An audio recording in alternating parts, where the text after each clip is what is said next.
ఆమె పెన్షన్ కాగితాలు, డబ్బుతో పాటుగా ఇంటికి జాయింట్ ఓనర్ కాబట్టి ఇంటి విలువలో సగభాగము ఆమెకు తక్షణము అందజేయాలి అని దాని సారాంశము. చదవడం పూర్తయ్యేసరికి సతీష్ నుదుట చెమట పట్టింది.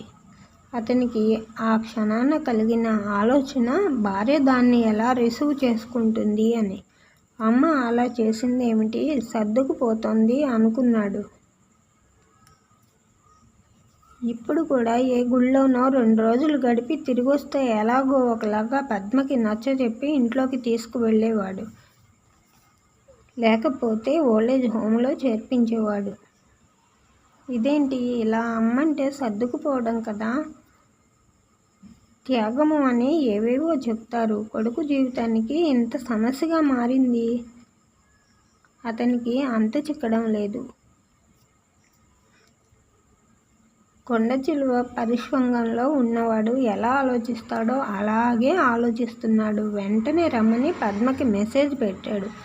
ఆమె రావడము చిందులు తొక్కడము అయింది. ఎలాగోలాగా తీసుకొచ్చి ఇంట్లో పడేస్తే తర్వాత చూసుకుందాం, అంతేగాని నెల తిరిగేసరికి వచ్చి పడే డబ్బులు వదులుకుంటామా, ఇల్లు అమ్మి వాటా ఇస్తామా? ముసల్దానికి బుర్ర లేకపోతే నాకు లేదా? ఆ లాయర్ ఏమన్నా దీని చుట్టమా? డబ్బు కోసం కేసు తీసుకుంది, మనం ఇంకాస్త ఎక్కువ పడేస్తే మన వైపు తిరుగుతుంది అంది. చివరికి తండ్రిది ప్రైవేటు ఉద్యోగం. రిటైర్ అయ్యాక కూడా అక్కడ ఇక్కడ చేస్తూనే ఉన్నాడు. అత్తగారిని కూర్చోబెట్టి పెన్షన్ ఇవ్వడానికి జీర్ణించుకోలేకపోతోంది. అసూయ.